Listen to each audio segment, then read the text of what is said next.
In today's episode, we will talk about the data driven future of healthcare education, the way educators, students, as well as programs can use data to improve outcomes for all.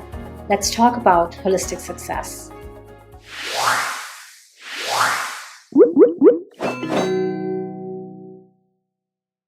Hello, and welcome to another episode of the Holistic Success Show. My name is Anju Visen-Singh. I'm the VP of Marketing and Product at Acuity Insights. And it's my absolute pleasure to introduce to you our guest today. He's incredible.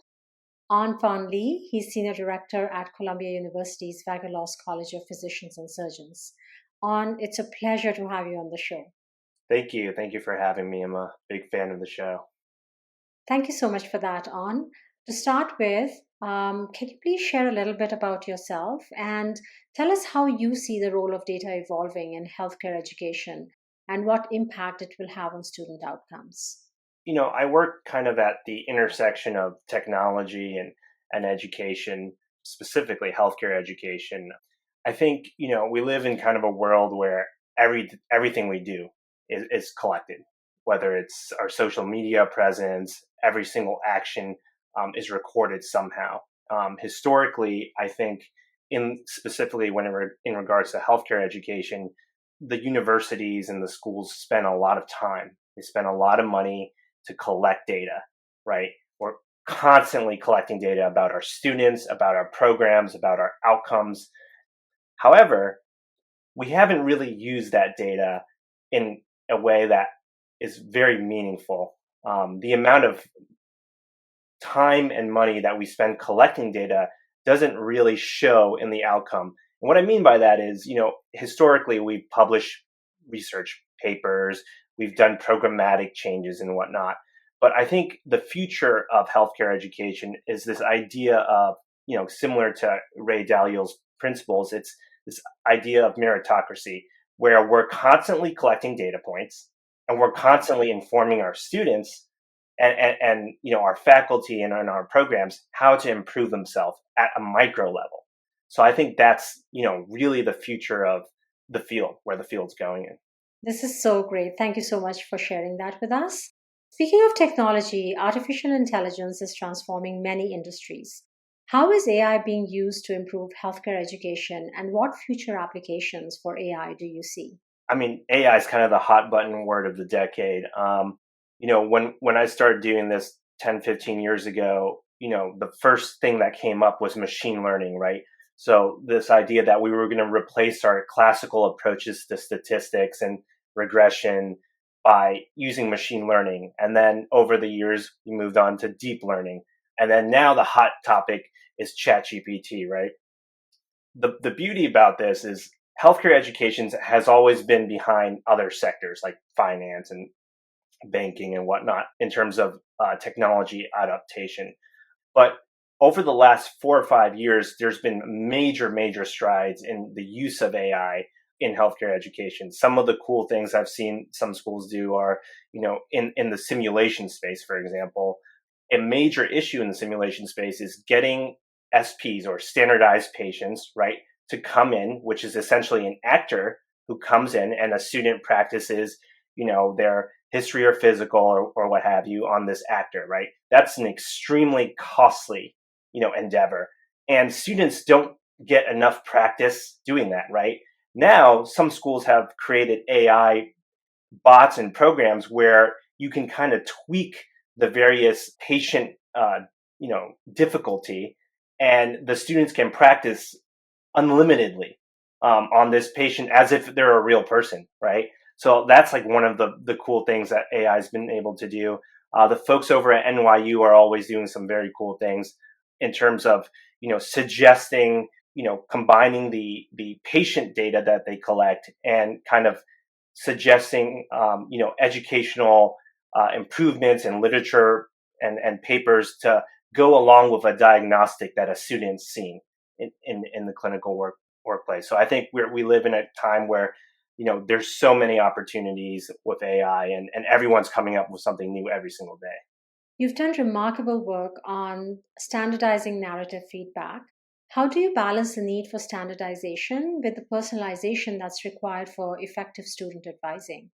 I'm an engineer. My undergrad's in engineering, and so I think with like a lot of engineers, I'm kind of lazy, and I try to make things and processes automated and easier. So with the natural language, as we collect data on our students and our residents, we have a plethora, like hundreds and hundreds of pieces of narrative feedback, right? Thousands of comments, and we were looking for a way to essentially break that down and get the best constructive feedback back into the hands of our students, because the idea is we're learning all the time. We want to get every single interaction, we want to get that recorded. We want the students to know that, okay, hey, like, you did this well, or you did that well, or you didn't do that well, right? And they need to know that, and that's how we improve, because we're in the business of physician workforce. So what I did was, a group of us, this was like at the beginning of the NLP craze. What we essentially did was we took all the narrative data and we tried to automate the sentiment, and basically give the students and their coaches an easy way to digest data without having to read hundreds and hundreds of pages of comments, right? So the idea is like, okay, the student and the coach knows right away, like, okay, this is what I'm good at. This is this is what the constructive feedback is. And as you look at it, most of our language, the way we interact with each other, a lot of it isn't very helpful in terms of improving, outcomes or feedback. Like I could say something like, Anju, like you're such a nice person. You look great today, right? That's, a piece of feedback that wouldn't necessarily help you on your path of becoming a physician, right? So we kind of got rid of a lot of the fluff. We put into buckets, when we tried to standardize various areas, and try to give the students, and the coaches back, pieces of feedback that were direct. This is what's helpful. And so, I think we were pretty successful in doing that. That's great. So this kind of innovation in feedback mechanisms is crucial for student development. How can these innovations help students become more self directed learners? So I'm going to kind of show my nerdy side here. The way we approached this was like, kind of an RPG, like a role playing game, video game, right? And in your video game, like a classic video game, you're assigned 10 points that you can allocate to your character. So, like, I could put 3 points towards my looks, 3 points towards my intelligence, right? And then when you run out of 10 points, that's it. That's your character, right? And so as you go through your character gameplay and you fight off some monsters or whatever, you gain more points, right? If you apply that same game theory tactic to the way we approach education, it's every single learning experience is an opportunity. It's an opportunity to improve a certain skill. Every single interaction is an opportunity to learn, an opportunity to grow. And so, in terms of self-directed learning, we want to move away from this idea that your MCAT score or your board score is what defines you as a person. Like you're a 3.5, you're a 230 on a board score. That's just one time, one kind of split in time, right? And so instead of going like that, we wanted to to show a holistic approach of every single data point that is a part of every interaction you have with a patient. Every single data point leads to building your learning, your character, and your professional identity. So that's great. And so here's my next question to you. Advancements in technology are changing the role of educators, as we all know. How do you think technologies like natural language processing and AI will impact the role of educators in healthcare programs? Yeah, I think, especially, we're coming off, like, it's 2024. We're coming off the years of COVID and the pandemic. The approach to pedagogy has changed.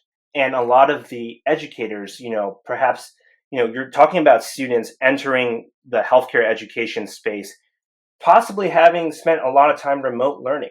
And, their access to computers is very different than the educators that teach them. We're talking about students who potentially, when they were, at a very young age, have been exposed to screen time. right?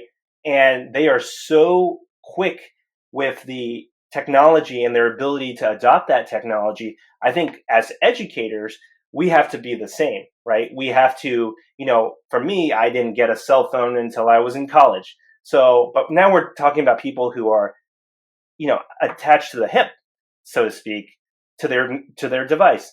And so the learning has changed. Students want to see quicker, more digestible information that is directly impacting their future, right? They don't want any fluff. They want to kind of cut all that out. And I think the way we need to change our education system is also the fact that, we're training the physician of tomorrow, not the physician of today. And historically, students will be like, oh, like we don't really put a lot of time into learning, our epic or our healthcare, medical system, like computers. Like we don't put any time learning that. But most of their job is interacting with patients and recording that on a computer, right? On their patient record.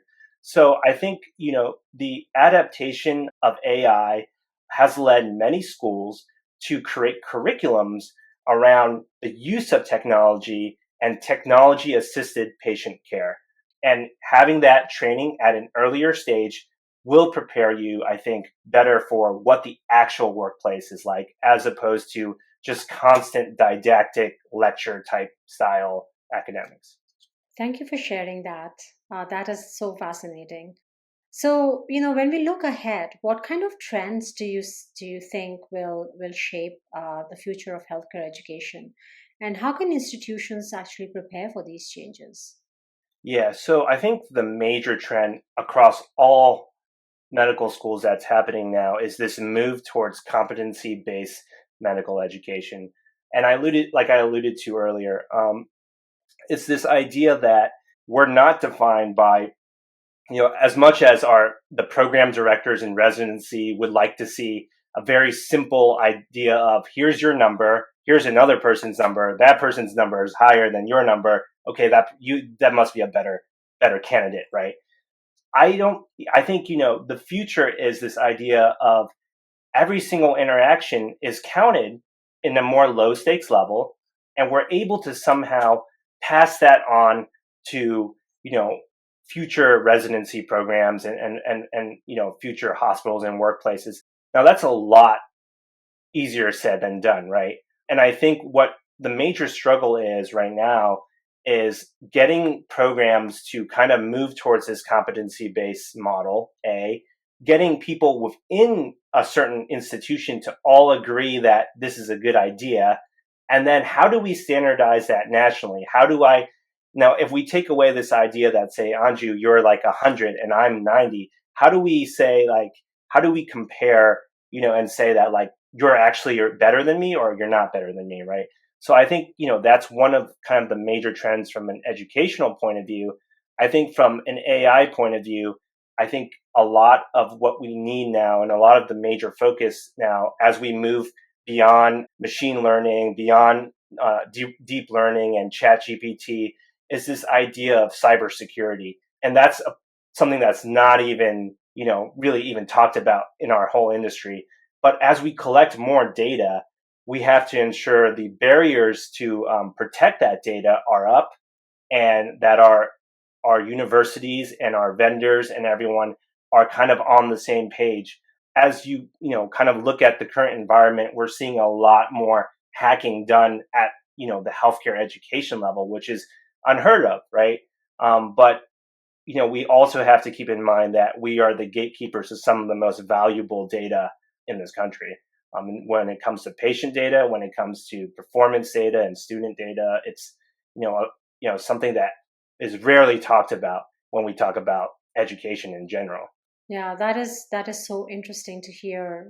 There are several challenges, but that doesn't mean that you cannot overcome them. And thank you for sharing some of those solutions with us. So, continuous quality improvement is essential in healthcare education. So, this question is about CQI. How important is CQI, and what role do data and technology play in facilitating it? There's CQI because we have to do it, right? Because some accrediting body says, hey, you need to be doing this. And then there's CQI because you actually want to make change. And I think that, right now, most of the universities and schools out there are, like I said, collecting a massive amount of data. And that data, we historically have been sitting on it. We've been doing things like reporting, here's how this course director did in this course, and here's the course evaluation of that course, right? But I think, going forward, as we work with more, macro level data, we need to get down to the level of the student. A colleague of mine, Dr. Yoni Amiel, at Columbia, describes it kind of as a kind of like skiing, right? Learning how to ski. And historically, a student will go through their 4 years of medical school, and then they'll graduate and go on to residency, right? And we don't know if they've learned every single skill possible. And kind of like that ski hill analogy, it's like you start on a bunny hill, right? And you're skiing down a bunny hill, and perhaps you learn how to stop, you learn how to pizza, you learn how to move down the bunny hill. And then, do you move the student on to the next level of advancement if they haven't mastered those initial steps, right? Do you send them up that kind of double black diamond of difficulty when they're barely getting down the bunny hill? And that's the thing that, like, I think we have to think about when it comes to student learning. We can't just expect someone to do 4 years of ski training and assume that they're a competent enough skier to, jump out and do heli-skiing in, British Columbia, right? There's a big potential for danger there, right? In the same way that our students, we have 4 years of learning, that doesn't necessarily, translate that this person is competent in all the skills that we expect them to be competent in, but yet we're putting them out there in front of patients. And like I said, that could translate and has translated to some form of danger. So I think, using data to kind of inform those decisions, not just how a program is doing, but how a student is doing and what skills need to be improved on at a micro level, affects kind of the macro situation of our healthcare system in general. Thank you. Yeah, there's so many strategies that can be employed, and thank you for sharing what some of those could be. So I now have a final question for you, and that is, what advice would you give to educators and administrators looking to innovate their programs, particularly when it comes to emerging technologies? Yeah, that's a great question. It's one of the hardest things to do is, cultural change. So, when we talk about tech, there's the technical difficulty, right, of creating a system and technical engineering, but then there's the cultural change. And oftentimes I find the cultural change more difficult than the technical change, because with the tech stuff, you either can throw money at it or you can throw time at it. And by doing either, you're able to solve a problem, right? With cultural change, especially in the area of healthcare education, which is very conservative and resistant to change in general, it's very difficult to do. In ways that I've found, a lot of success in, throughout my career is, this is going to sound, engaging your stakeholders, right? At the very beginning, like trying to prove why we're doing this, why this is needed, why perhaps this might make your life easier. And don't try to tackle, like, building, a pyramid. I think you got to start with the low hanging fruit and say, hey, this piece of technology gave you this small win and made your day that much easier. And you slowly start to convert people who are, resistant to change. And I think, if you're able to build something great and cool, that's awesome. It's like the smartphone. 10 years ago or 15 years ago, like, none of us really thought we needed a smartphone. And now all of us can't live without one, right? And I think, demonstrating that, and kind of same principle within kind of the, programmatic point of view, it's, you create something that's so needed that some people are kind of forced to almost jump on the bandwagon. Thank you so much, On, for being with us on the show and sharing all these wonderful insights with us. I feel like we have many more episodes that we can do with you for, AI and data. These are such hot topics right now. So, thank you in advance for making time for another episode or two with us, and look forward to sending you another invitation to join us here. To all of you who have been watching and listening, thank you so much for taking the time. If there are people you feel will benefit from this episode, please feel free to share the episode with them. And please don't forget to subscribe. We have episodes coming out every week, so hopefully we will see you in our next one. Until next time.